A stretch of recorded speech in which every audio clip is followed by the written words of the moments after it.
మీ ద్వారా రాష్ట్ర ప్రజలకి దేశానికి ఇంకా తెలంగాణ ప్రయోజనాలని విస్తృతంగా ఆశించేటువంటి ప్రపంచ స్థాయి పెద్దలకు కూడా అందరినీ దృష్టిలో పెట్టుకొని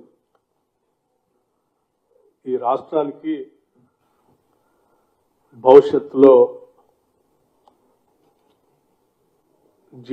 జిఎస్డిపి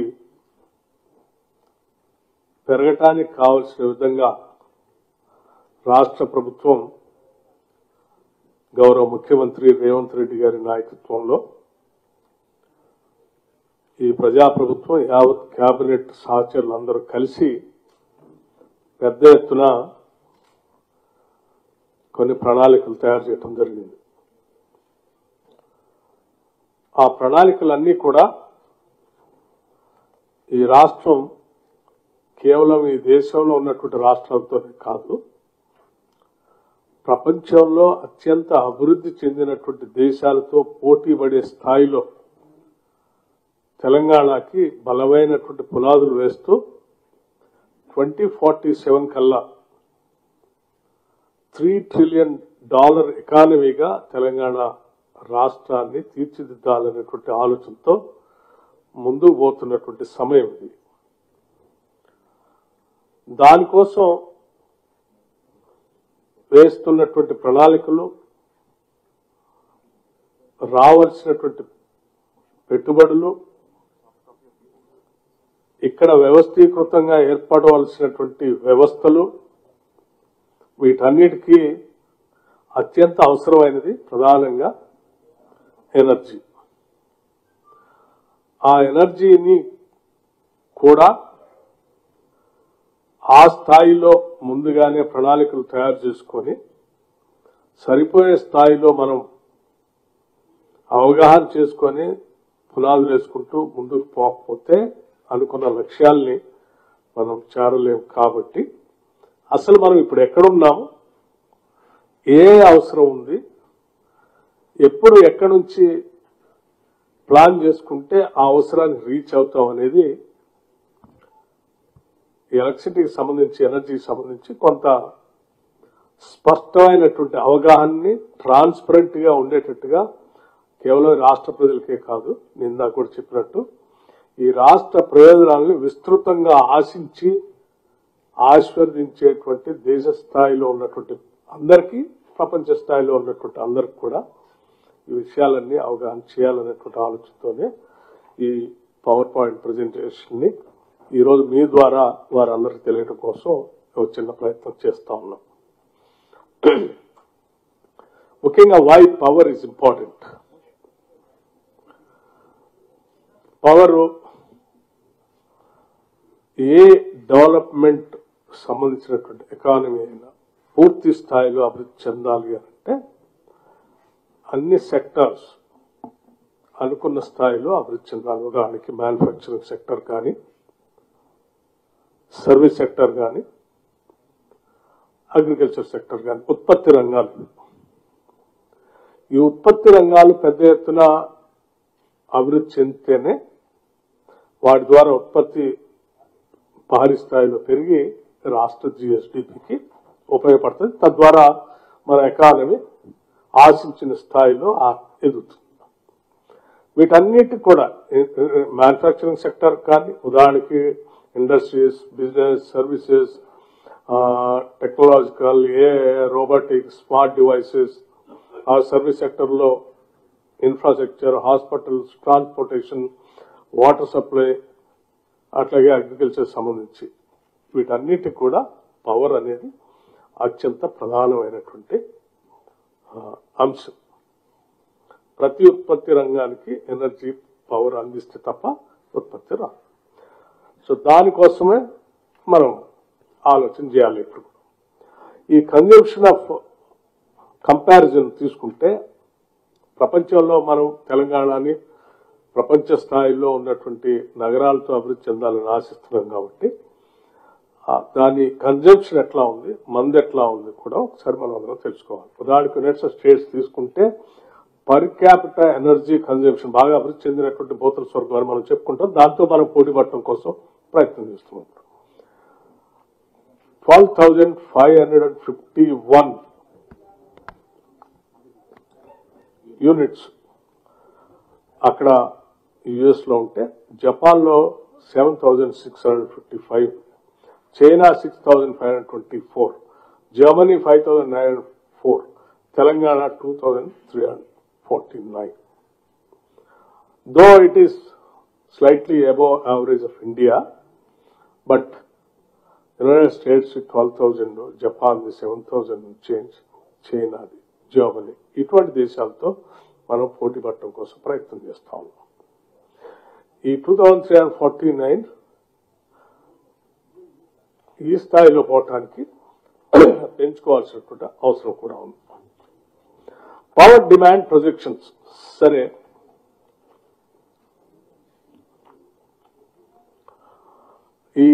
ఈ పవర్ డిమాండ్ అసలు జనరల్ గా మన రాష్ట్రంలో ఎలా ఉంది? గత 10 సంవత్సరాల నుంచి ఈ రాష్ట్ర విభజన జరిగిన తర్వాత, రాష్ట్ర ఆవిష్కరణ జరిగిన తర్వాత ఈ డిమాండ్ ఎలా ఉంది అని చూస్తే 2014 నుంచి ఫర్ ఎగ్జాంపుల్ 2018-19 వరకు దాని డిమాండ్ 14.2% గా గ్రోత్. ఇది యాక్చువల్స్, అంటే గతంలో ఎట్లా గ్రోత్ ఉందో ఇది ఊహాజనితమైంది కాదు, లేకపోతే మనం ఎస్టిమేషన్ చేసేది. గతంలో ఇట్లా గ్రోత్ వచ్చింది. ఆ తర్వాత 2020-21 నుంచి చూస్తే దీని growth 5.44% year wise, year after the year. 2023-24 and 24-25 మీరు చూస్తే 23-24 డిసెంబర్లో కాంగ్రెస్ ప్రభుత్వం అధికారంలోకి వచ్చిన తర్వాత ఒకటేసారి దీని ఆ ఇయర్ గ్రోత్ 9.85%, అంటే నియరింగ్ అబౌట్ 10% గ్రోత్ ఇక్కడ కనిపించింది. ఈ 10% గ్రోత్ అంటే మనం చాలా సందర్భాల్లో చెప్పాం, పీక్ డిమాండ్ ఏ రకంగా వచ్చిందనేది కూడా చూపించాం. సో మనకి ఈ 10% గ్రోత్ ఈ గవర్నమెంట్ వచ్చిన తర్వాత పెరిగిన దాని ప్రకారం ఆ తర్వాత క్రమంలో కూడా మనకు 2025 నుంచి 2034-35 వరకు ప్రొజెక్షన్స్ సెంట్రల్ ఎలక్ట్రిసిటీ అథారిటీ ప్రకారం తెలంగాణలో ఈ రకంగా ఉండబోతుంది. అంటే దేశవ్యాప్తంగా వాళ్ళు అన్ని రాష్ట్రాలకి ఎస్టిమేషన్ చేస్తూ తెలంగాణ కూడా ఇలా ఉండబోతుందని వాళ్ళు ఒక ఎస్టిమేషన్స్ వాళ్ళ స్థాయిలో క్యాలిక్యులేషన్ చేసి మనకి ఇచ్చినటువంటిది. సో అది ఈ రాష్ట్రంలో జరుగుతున్నటువంటి అభివృద్ధి పూర్తిగా వాళ్ళకి ఇక్కడ ఉన్నటువంటి పాలకులు, ఇక్కడ ఉన్నటువంటి అడ్మినిస్ట్రేషన్ చేసేటువంటి అన్ని వాళ్ళకి అవగాహన ఉండదు. కాబట్టి యావరేజ్ దేశంలో గతంలో ఉన్నదాన్ని తీసుకొని ఎస్టిమేషన్ ఇస్తారు. కానీ అసలు ఇక్కడ ప్రొజెక్షన్స్ అంటే ఇక్కడ పెరుగుతున్న డిమాండ్ 2023-24 24-25లో ఎలా ఒకసారి డిమాండ్ పెరిగిందో మనకు తెలుసు. అట్లాగే రాష్ట్రంలో రాష్ట్ర ప్రభుత్వం ఈ ముఖ్యమంత్రి నాయకత్వంలో తీసుకుంటున్న అనేక ప్రొజెక్షన్స్, ప్లాన్స్, ఉదాహరణకి మూసీ రిజర్వేషన్ కావచ్చు, ఫ్యూచర్ సిటీ కావచ్చు, లేకపోతే ఇక్కడ దావోస్కి వెళ్లి ముఖ్యమంత్రి గారు, ఇండస్ట్రీస్ మంత్రి గారు రకరకాల అగ్రిమెంట్లు ఎంఓయూలు చేసుకుని ఇక్కడ తీసుకొచ్చే ఇండస్ట్రీస్ కావచ్చు, లేకపోతే మాక్సిమం వాళ్ళు దృష్టి పెట్టిన డేటా సెంటర్స్ కావచ్చు, ఇవన్నీ ఇక్కడ ఒక జీసీ గ్లోబల్ సెంటర్స్ కావచ్చు, ఇవన్నీ హైదరాబాద్ లో ఒక గ్లోబల్ హబ్ గా ఇక్కడ తయారు కాబోతుంది. కాబట్టి వాటన్నిటిని కూడా పరిగణలో తీసుకొని మనం స్టేట్ గవర్నమెంట్ వీళ్ళు వేసినటువంటి క్యాల్కులేషన్ గ్రోత్ చూస్తే ఇది ఈ రకంగా 8.50 అంటే నేరుగా 9% దాకా దీని గ్రోత్ ఉండబోతున్నాం. అట్లాగే వీటితో పాటు రాష్ట్ర ప్రభుత్వం ఇంకొక టార్గెట్ కూడా పెట్టుకుంది. ఆ టార్గెట్ ఏంటంటే 2047 కల్లా $3 trillion ఎకానమీగా ఈ రాష్ట్రాన్ని మార్చడానికి కావాల్సిన విధంగా ప్రణాళిక తయారు చేసుకొని ముందుకు పోతాం. సో $3 trillion ఎకానమీగా పోవాలి అంటే ఈ రాష్ట్ర జిఎస్డిపి కూడా ఆ స్థాయిలో పెరగాలి. ఆ స్థాయిలో రాష్ట్ర జిఎస్డిపి పెరగాలి అంటే దానికి కావాల్సినటువంటి పవర్ ఎవ్రీ ఇయర్ గ్రోత్ కూడా ఎట్లా ఉండాలనేది లెక్కేస్తే జిఎస్డిపి నియరింగ్ అబౌట్ 13% దాకా గ్రోత్ అవసరం ఉంది. ఆ 13% జిఎస్డిపి గ్రోత్ కి కావాల్సినటువంటి పవర్ క్యాల్కులేట్ చేస్తే దాని ప్రకారం నియరింగ్ అబౌట్ 10% చూడండి 10% పవర్ గ్రోత్ ఈ రాష్ట్రానికి అవసరం. సో మీరు ఆ 10% గ్రోత్ ప్రకారం చూసుకుంటే ఇయర్ వైజ్ మనకి ఉదాహరణకి 25-26 18,826, అట్లాగే 29-30 కల్లా 27,562, అట్లాగే 35-36 కల్లా 34-35 48,000 ఇలా పెరుగుతూ 10% లా పెరుగుతూ 20-46-47 కల్లా 1,39,310 మెగావాట్స్ పవర్ ఈ రాష్ట్రానికి అవసరం. సో ఈ స్థాయిలో గ్రోత్ ఉండబోతా ఉంది ఈ రాష్ట్రానికి. సో ఈ రాష్ట్రానికి ఈ స్థాయిలో ఇంత గ్రోత్ అవసరం ఉంటే మనం ఉన్నటువంటి కాంట్రాక్టెడ్ కెపాసిటీ ప్రస్తుతం ఉన్నది ఎంత చూస్తే ఉదాహరణకి టోటల్ ఇన్స్టాల్డ్ కాంట్రాక్టెడ్ కెపాసిటీ వచ్చేసి 20,754. దీంట్లో సోలార్ ఇంత, విండ్ 128, హైడ్రో ఇంత, అదర్ ఎన్సీ ఇంత, విండ్ కలిపితే 26 April 26 కల్లా nearing about you require this capacity as on కొత్తవి కూడా యాడ్ అయితే 24,769. ఇప్పుడు వారి కాంట్రాక్ట్ కెపాసిటీ ఇప్పుడు ఆన్ గోయింగ్ ఉన్నటువంటి ప్రాజెక్ట్ కూడా కలుపుకుంటే మొత్తం రాష్ట్రంలో అందుబాటులో ఉండబోయేటువంటి పవర్ 24,769.6 మెగావాట్స్ ఓన్లీ. సో మరి మన డిమాండ్ ఉదాహరణ చూస్తే 5 years 10% యావరేజ్ లెక్క చూస్తా ఉంటే ఎంత పెరుగుతుందో నేను చూశాను లాస్ట్ స్లైడ్. సో ఈ పరిస్థితిలో how do we plan it? Plan చేయాలంటే what is energy requirement?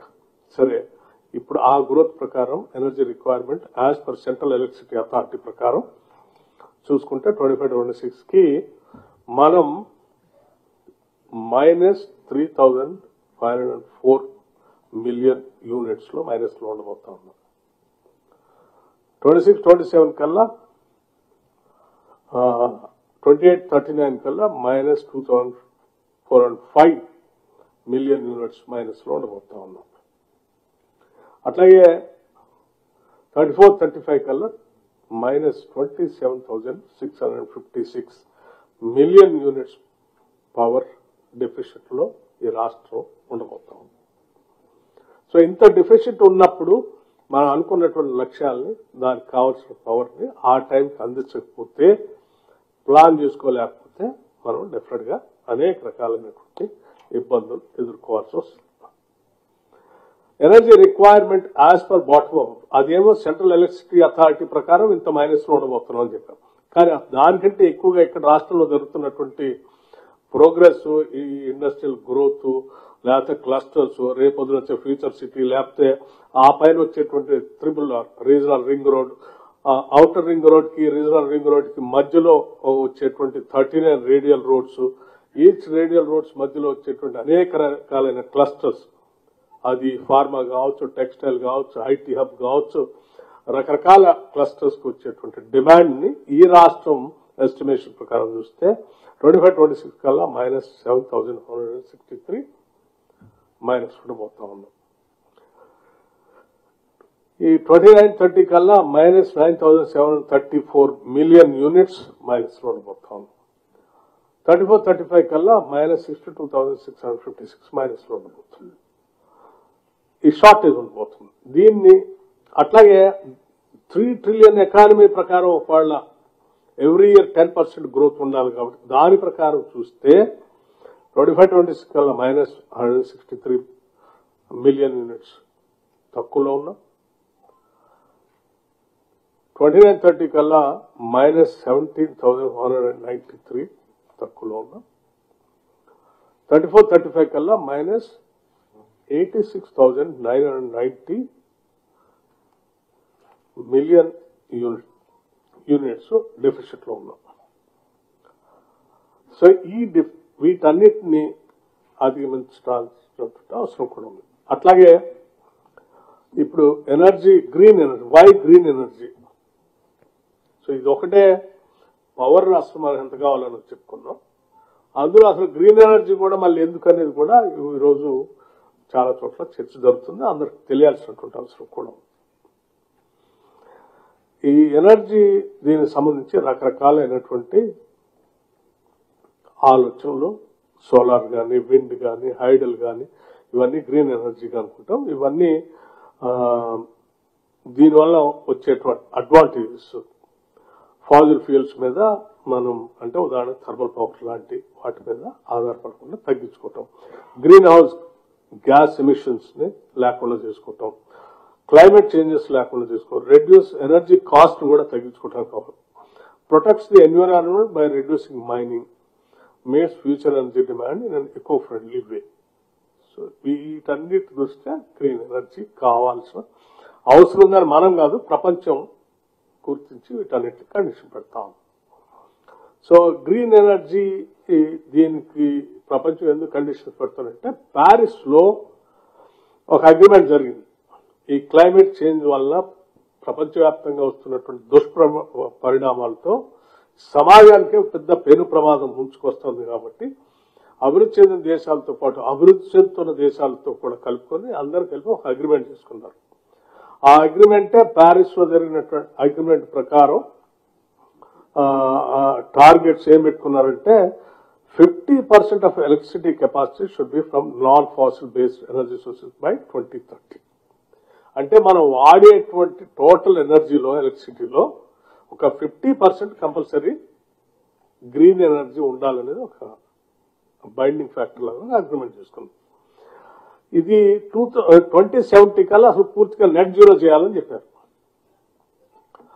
So ఈ 2070 కల్లా నెట్ జీరో చేయాలన్నా 2030 కల్లా 50% తీసుకొని రావాలన్నారు. దీనికోసం ఇదేంటి యొక్క టార్గెట్స్ కూడా పెట్టుకున్నారు. ఈ టార్గెట్స్ కూడా చూస్తే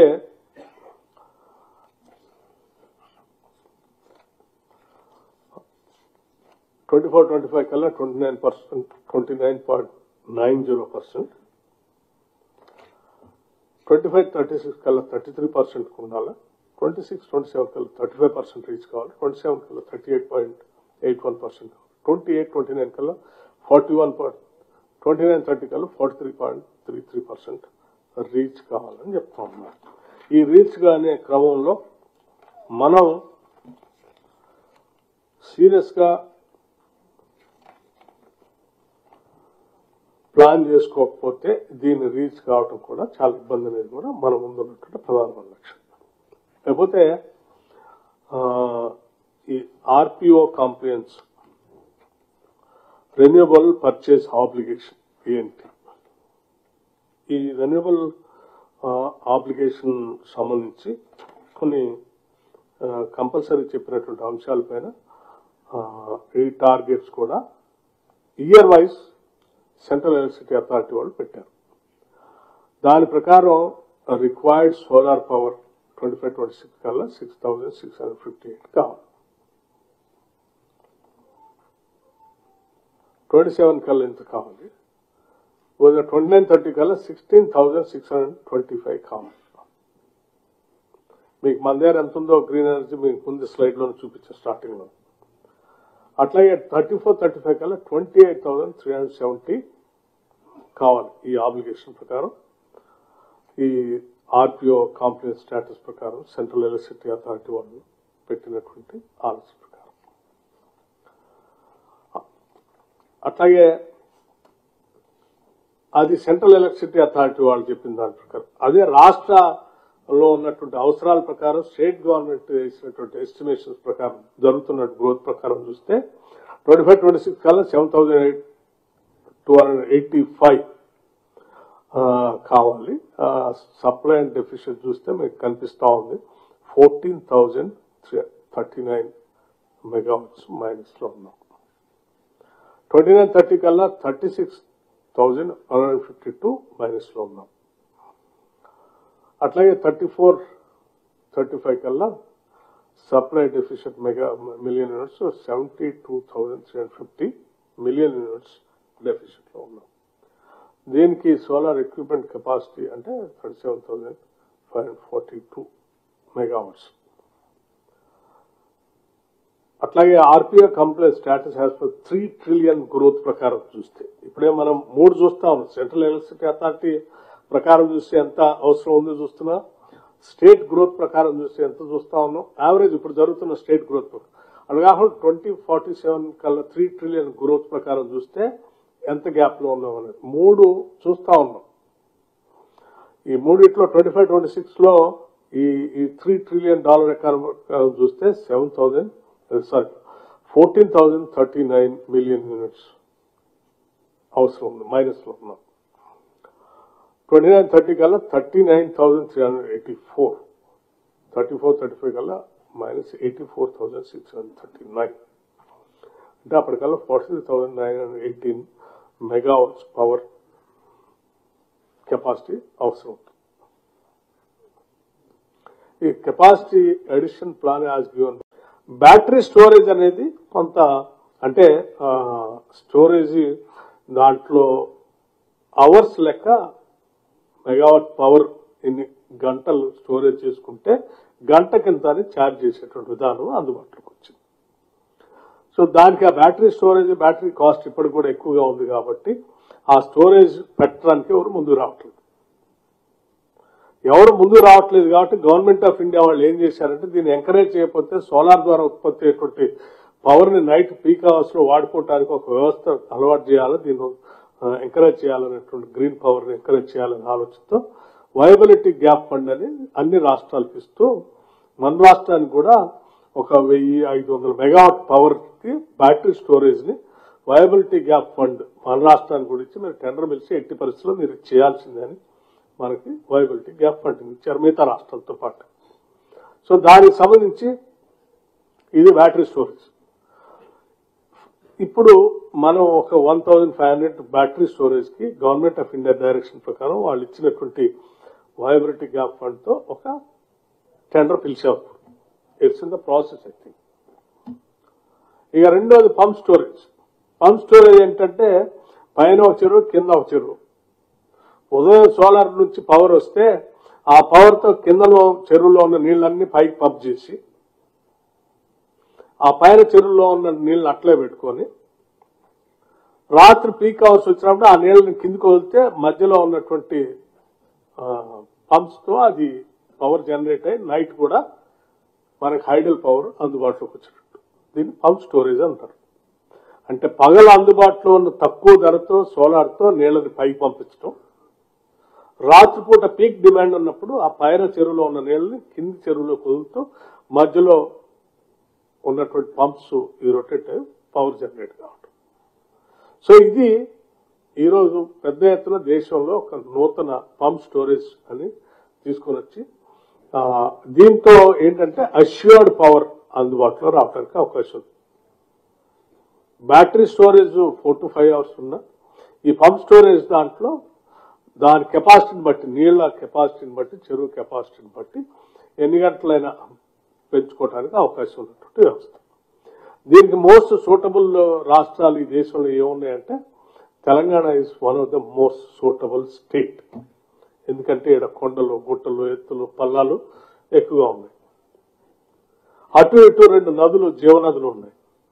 అంటే వాటర్ స్టోర్ చేసుకొని పైకి పగలు సోలార్ పవర్ తక్కువ ధర ఉన్నప్పుడు పైకి పంప్ చేసుకోవటం, రాత్రిపూట కొండలు కట్టుకున్న దానికి కిందికి వదిలితే నీళ్ళు మళ్ళీ కరెంట్ ఉత్పత్తి. సో ఇది గ్రీన్ పవర్ గానే ప్రపంచం అంతా. దీంట్లో ఎవరు ముందు ఉన్నారయ్యా మరి ఇక్కడ మనకు మంచి అనుకూలమైన అవకాశాలు ఉన్నాయి. గత 10 ఏళ్ళు ఎందుకు ప్లాన్ చేసుకోవాలి. కానీ పక్కన ఉన్న ఆంధ్రప్రదేశ్లో మాత్రం రాయలసీమలో మల్లానే కొండల గుట్లు ఉంటే ఆడ ఒకటి పెట్టుకుని పిన్నాపురం దగ్గర వాళ్ళు పంప్ స్టోరేజ్ ఆల్రెడీ పెట్టేసుకున్నారు. ఆ ప్రొడక్షన్ కూడా వచ్చేసింది. సో ఇది మిగతా రాష్ట్రాలు కూడా పెద్ద ఎత్తున ఆల్రెడీ చాలా రాష్ట్రాలు స్టార్ట్ చేసుకొని చాలా ఫాస్ట్ గా ముందుకు వెళ్ళిపోతా ఉన్నాయి. బట్ వేరే తెలంగాణ స్టేట్ మాత్రం వీఆర్ బిహైండ్ ఫార్ ఇప్పటివరకు స్టార్ట్. ఈ రెండు అత్యంత అవసరమైంది. ఎందుకంటే సోలార్ పవర్ తక్కువ ధరకు దొరుకుతుంది మిగతా థర్మల్ పవర్ పోల్చుకుంటే. ఓ సందర్భంలో సోలార్ పవర్ రూపాయికి కూడా దొరికింది. తక్కువ టైం చూసుకుంటే ఒక్కోసారి 16 పైసలు 25 పైసలు కూడా దొరుకుతుంది. సో అటువంటి దాన్ని మనం ఈ బ్యాటరీలో స్టోర్ చేసుకుంటాం, లేకపోతే ఈ పంప్ స్టోరేజ్ దాంట్లో చేసుకుంటే తక్కువ ధరకే పవర్ మనం అందించడానికి అవకాశం ఉండేటువంటి పరిస్థితిని మనం అందుకోలేకపోయాం, ముందుగా ప్లాన్ చేసుకోలేకపోవటం. వచ్చిన అందుబాటులో ఉన్న టెక్నాలజీని, అందుబాటులో ఉన్న జియోగ్రఫికల్ కండిషన్స్ తెలంగాణకి నాట్ ప్లాన్ ఇట్. సో ఈ గవర్నమెంట్ వచ్చిన తర్వాత అసలు స్టేట్ లో ఎక్కడెక్కడ ఏ సైట్స్ అవకాశాలు ఉన్నాయో ఒక స్టడీ చేసి ఒక రిపోర్ట్ ఇవ్వని చెప్పి ప్రపంచంలో ప్రసిద్ధిగాంచినటువంటి కొన్ని కంపెనీస్ లైక్ డెలైట్ లాంటి వాళ్ళది, ఇంకోటి ప్రైస్ టాటా వాళ్ళకి ఇచ్చే స్టడీ చేసి ఒక రిపోర్ట్ ఇవ్వని ఇచ్చాం. మొత్తం వాళ్ళు 10 నుంచి 12 సైట్లు most eligible for pump storage లాంటి వాటికి మంచి చేసుకోవడానికి తెలంగాణలో అవసరం ఉందని చెప్పి స్టడీ చేసి వాళ్ళు రిపోర్ట్ ఇచ్చారు. These are the 2 things.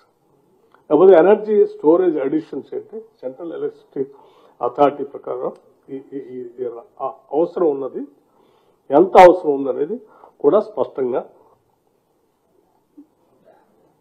29-30 కల్లా ఈ కెపాసిటీ అడిషన్ క్యుములేటివ్ మనకి 7,366 మెగావాట్స్ కావాల్సినంత చేయాల్సిన అవసరం.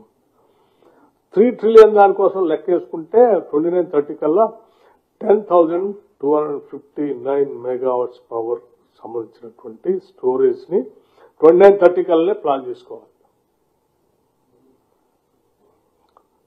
లేదు ఒట్టి సెంట్రల్ ఎలక్షన్ అథారిటీ ప్రకారమే మనం ప్లాన్ చేసుకోవాలంటే కూడా జరుగుతుంది.